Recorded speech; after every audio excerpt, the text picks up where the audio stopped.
চাঁদ দেখার পরে বেশি বেশি করে তাকবীর পড়া। কি পড়া? তাকবীর কি বলেন তো দেখি, সবাই বলেন আল্লাহু আকবার। এই তাকবীরটা বেশি বেশি করে পড়া। কি পড়া? তাকবীর বেশি বেশি করে পড়া। এই তাকবীরকে মুহাদ্দিস ইকরাম বলেছেন এটা হলো তাকবীরুল মুতলাক, সাধারণ তাকবীর, সবাই পড়বে, সব সময় পড়বে। যেদিন চাঁদ দেখা যাবে সেই দিন থেকে তাকবীর শুরু হবে, চলতেই থাকবে তাকবীর। কেন? তার কারণ এই তাকবীরের মাধ্যমে কিতাবে পাওয়া যায় যে এই তাকবীর এত গুরুত্বপূর্ণ ছিল। এই জিলহজ মাসের প্রথম দশকে যে তাকবীর এত গুরুত্বপূর্ণ ছিল, এই গুরুত্বটা বোঝানোর জন্য সাহাবায়ে কেরাম তারা যখন বাজারে যেতেন, অনেক সাহাবী ছিলেন বাজারে এই উদ্দেশ্যে যেতেন, শুধুমাত্র বাজারে যেহেতু লোকের সমাগম বেশি হয় ওখানেই যাতে তাকবীর বলতে পারি, আমার তাকবীর শুনে আরেকজন যেন তাকবীর পড়ে। চিন্তা করেন তাদের উদ্দেশ্যটা কি, আর আমাদের উদ্দেশ্যটা কি? আমরা বাজারে যাই টিভি দেখার জন্য, দোকানে চা খাবো এক কাপ, 3 ঘন্টা ছবি দেখবো ওখানে, ঠিক না? ঠিক না? এটা হয় না? এরকম হয় না? চা খাবার বসলে উঠতে চায় না কেন? ওই যে হিন্দি সিরিয়াল চলছে। তাহলে আমরা বাজারে যাব, যেখানেই যাব না কেন, যেখানেই যাই না কেন, আপনি বাড়িতে আছেন, বাড়িতে তাকবীর বলেন, আপনার তাকবীর শুনে আপনার পরিবারের সকল সদস্যরা বলবে। আপনি বাজারে আসতেছেন, লোক 2-4 জন এক জায়গায় আছে, তাকবীর বলেন। কিন্তু আমরা বলতে চাই না, আমাদের এটা লজ্জার কারণ হয়ে এখন দাঁড়াইছে, ঠিক না? আমরা কি মনে করেন, এই মোড়ে যদি আপনি আসেন, দোকানের পরে তো লোক সব সময় থাকে, থাকে না? এখন আপনি আসে যদি আল্লাহু আকবার আল্লাহু, তাহলে দেখা যাচ্ছে অনেকেই বিবেকে বাদ দিস, এটা কেমন হয়ে গেল, নিজেকে খারাপ মনে করে, তাকবীর বলতেও কি করে, খারাপ ভাবে। কেন?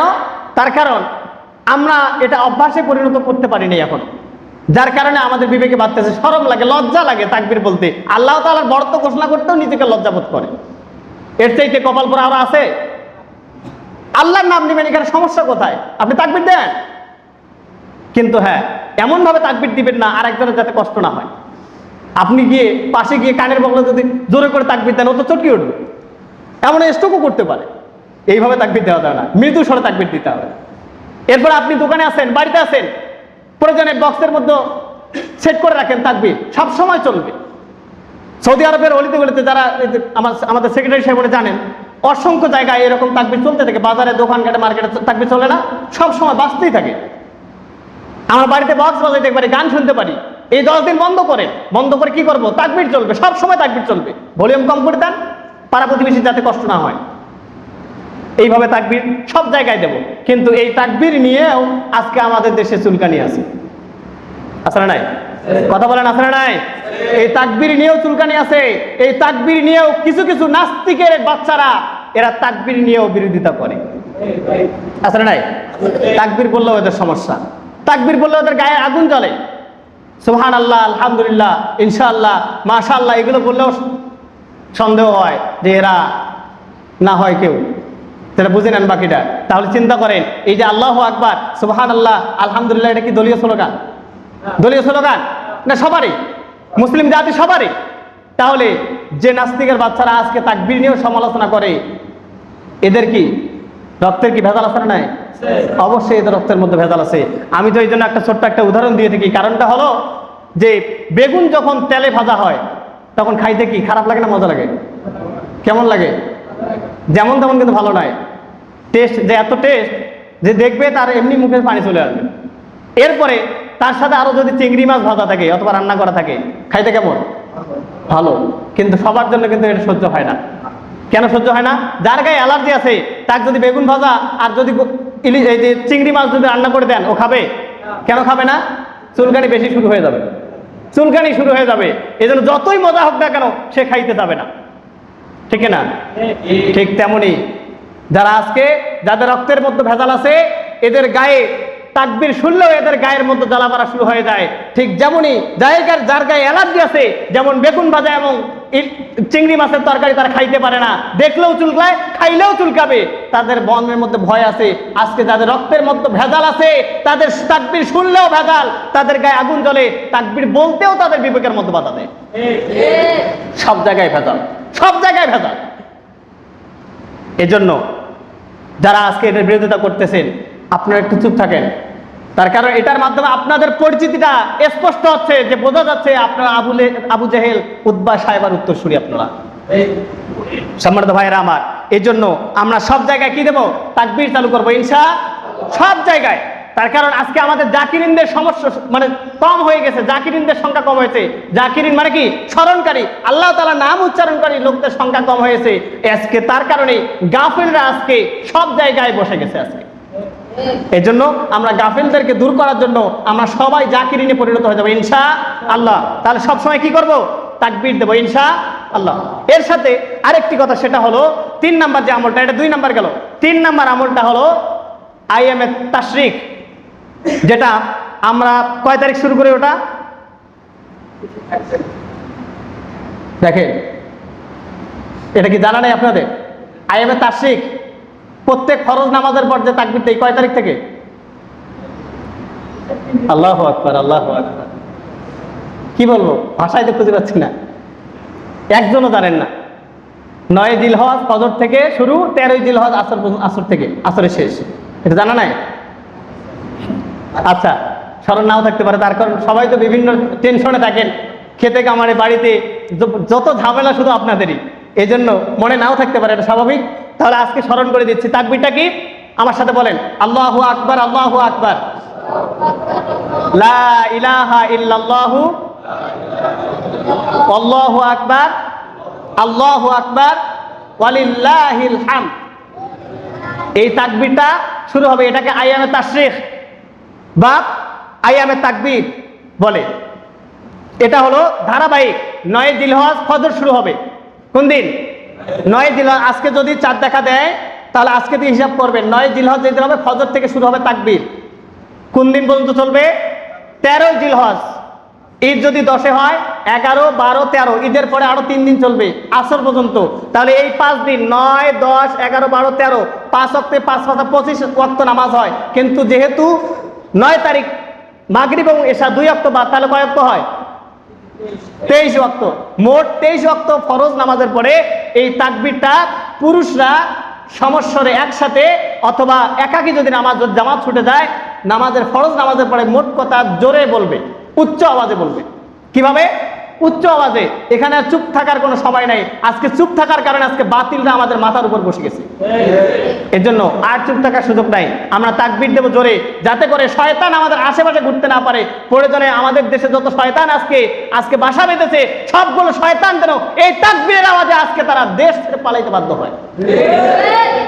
এই জন্য আমরা জোরে সোরে তাকবীর দেবো ইনশাআল্লাহ। তাহলে পুরুষরা জোরে দিবে, আর যারা মা বোনেরা যারা শুনতেছেন তারাও প্রত্যেক ফরজ নামাজের পরে দিবে নিম্ন আওয়াজে, নিচু স্বরে, যাতে করে পরপুরুষ শুনতে না পায়। বোঝা গেছে? যা এরপরও যারা মাইকের মাধ্যমে যারা শুনতেছেন, যে বাড়িতে পৌঁছে নেই আপনারা একটু পৌঁছে দেবেন এই বিষয়টা। কেননা এই তাকবীরটা ফরজ নামাজের পরে একবার উচ্চারণ করা ওয়াজিব। কি ওয়াজিব? যদি ছুটে যায় কি হবে? কবিরা গুনাহ হবে। এটার আবার কাজা করার সুযোগ নাই। এজন্য তওবার মাধ্যমে যেহেতু মাফ হবে, আমরা চাই না যে আমাদের এই তাকবীরটা কারো থেকে ছুটে যাবে ইনশাআল্লাহ। তাহলে আমরা আমল করার চেষ্টা করবো তো নাকি? এরপর 4 নাম্বারটা হলো নফল রোজা রাখা। কি রাখা? নফল রোজা রাখা। কেন নফল রোজার ব্যাপারে দেখেন, রাসূল সাল্লাল্লাহু আলাইহি ওয়াসাল্লামের হাদিস এসেছে। হযরত আবু হুরায়রা রাদিয়াল্লাহু তাআলা আনহু তিনি বর্ণনা করেন, ক্বালা রাসূলুল্লাহ সাল্লাল্লাহু আলাইহি ওয়াসাল্লাম, মা মিন আইয়ামি আহাব্বু ইলাল্লাহ আইয়াতাআব্বাদা লাহু ফিহা মিন আশরি জিলহজ।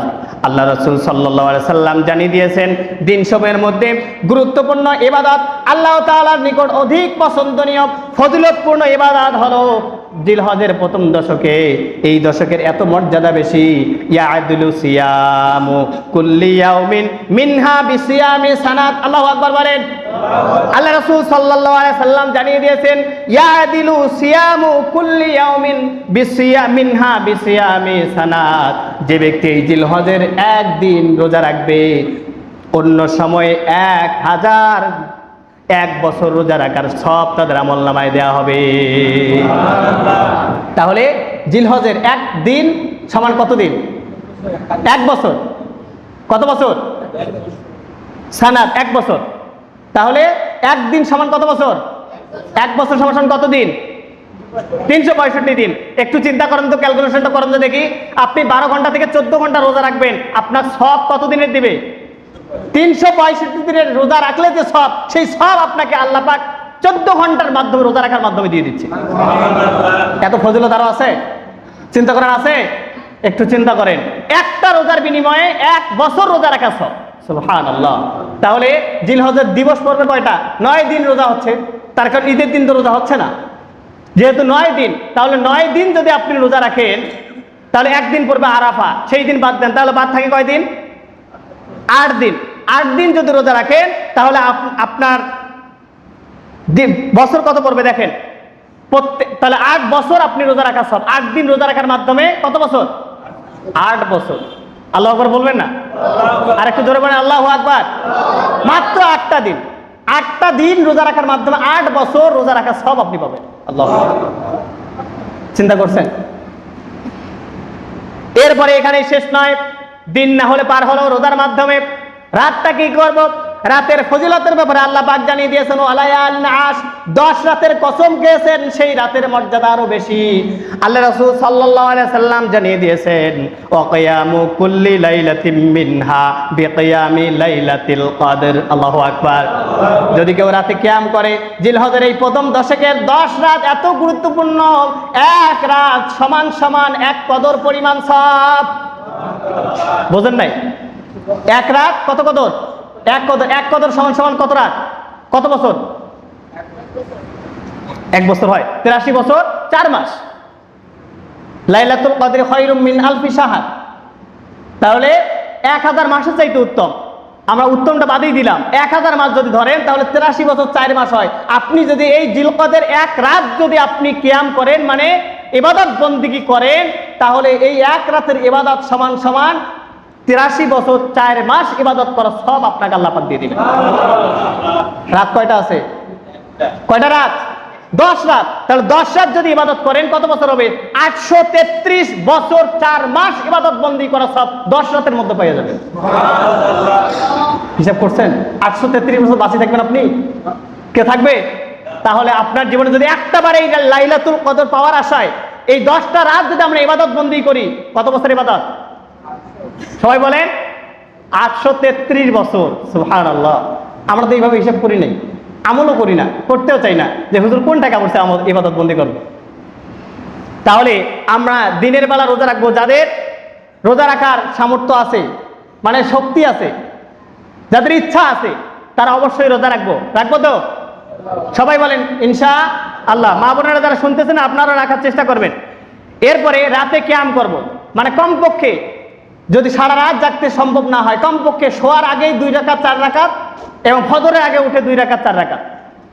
তাহলে এমনিতেই 2 রাকাত 4 রাকাত পরে যদি আমরা ঘুমাই, ফজরের আগে আবার 2 রাকাত পড়বো, 6 রাকাত হয়ে গেল। তারপরে তো আমরা কি পাবো? আমাদের রাত মিস হবে না ইবাদত থেকে ইনশাআল্লাহ। আরেকটা হাদিসের মধ্যে এসেছে, দেখেন এটা আরো ফজিলতপূর্ণ। হযরত আনাস ইবনে মালিক রাদিয়াল্লাহু তাআলা আনহু তিনি বলেন, ক্বালা কানা ইউকালু ফি আইয়ামিল আশর। আমরা জিলহজের এই 10 দিনের ব্যাপারে আমরা সাহাবীদের মাঝে বলা বলি করতাম। কি বলা বলি? লিকুল্লি ইয়াউমিন আলফুন। এই জিলহজের 10 রাত, এই 10 দিন আশর, 10টা দিন, এক দিন সমান সমান 1000 দিনের সমান। সুবহানাল্লাহ বলবে না? আর একটু জোরে বলে। একদিন কত? 1000 দিন। একটু চিন্তা করছেন 1000 সমান সমান কত দিন হয়? কত মাস হচ্ছে? এই জন্য আমরা কি করব? এই দিনগুলো কখনো বাদ দেব না, বাদ দেব না, ইবাদত বন্দি করব। এরপরে দেখেন, আপনি যদি এই জিলহজের প্রথম একদিন যদি রোজা রাখেন, তাহলে কতদিন রোজা রাখা সব পাচ্ছেন? 1000 দিন। 1000 দিন। আগের হাদিসে আসলো 365 দিন রোজা রাখা সব পাবেন, আর এই হাদিসে বলেন 1000 দিন রোজা রাখা সব। আর 1000 দিন সমান কত দিন হয়? কত বছর? প্রায় 3 বছরের মতো। প্রায় 3 বছর। 2 বছর সম্ভবত 9 মাস 10 দিন হতে পারে। 2 বছর 9 মাস 10 দিন, প্রায় এরকম হতে পারে, কম বেশি হতে পারে একটু দিনটা। 2 বছর, প্রায় 3 বছরের মতো হবে। তাহলে একদিন রোজা রাখার বিনিময়ে। সুবহানাল্লাহ। তাহলে আমরা রোজা রাখার চেষ্টা করব ইনশাআল্লাহ। এর সাথে সর্বোচ্চ যে ফজিলতপূর্ণ আরেকটা দিন আছে জিলহজের, সেই দিনটা হলো আরাফার দিন। কোন দিন? আরাফার দিনের ব্যাপারে আল্লাহ রাসূল সাল্লাল্লাহু আলাইহি ওয়াসাল্লাম জানিয়ে দিয়েছেন, সিয়ামু ইয়াউমে আরাফা আহতাসিবু আলাল্লাহ, এই আরাফার দিবসে সিয়াম আহতাসিবু আলাল্লাহ আল্লাহর কাছে এত পছন্দনীয়, এত গ্রান্টেড, এত মাহবুব, এত প্রিয়। আইয়ুকাফিরাস সানাতাল্লাতী ক্বাবলা ওয়াস সানাতাল্লাতী বা'দা। আল্লাহু আকবার। এই আরাফার রোজা একটা মাত্র রোজা, এই রোজার ফজিলত এত বেশি, বিশ্বনবী জানিয়ে দিয়েছেন আইয়ুকাফিরাস সানাতাল্লাতী ক্বাবলা, পূর্বের এক বছরের জীবনের গোনা আল্লাহ পাক মাফ করে দিবেন। এখানেই শেষ নয়, ওয়াস সানাতাল্লাতী বা'দা, যে বছর এখনো আসে নাই সেই বছরের জীবনের অপরাধগুলো আল্লাহ ক্ষমা করে দিবে। এক রোজায় 2 বছরের গোনা মাফ। এক রোজায় কয় বছর? 2 বছর। বিগত বছর যে বছর পার হয়ে গেল আর যে বছর এখনো আসেনি সেই বছরের সব গুনাহ আল্লাহ পাক মাফ করে দিবেন। তাহলে আমরা কোনো ক্রমে এই রোজাগুলো বাদ দেব না। যদি কারো রাখতে সমস্যা হয়, কমপক্ষে আরাফার রোজা যাতে বাদ না হয়। নিয়ত করা যায় তো রোজা রাখার? যাদের শক্তি আছে, যাদের হিম্মত আছে, রোজা রাখার চেষ্টা করবেন ইনশাআল্লাহ। আল্লাহ পাক আমাকে সহ সবাইকে, অত্র এলাকার মা বোনরা এবং যারা এসেছেন আলোচনা শুনতেছেন সবাইকে এই জিলহজ মাসের প্রথম দশকের রোজাগুলো রাখার তৌফিক দান করুন। বিশেষ করে আরাফার রোজা যাতে করে আমাদের থেকে মিস না হয়ে যায়, আমরা সেই রাখার চেষ্টা করব। আল্লাহ পাক যেন তৌফিক দান করেন।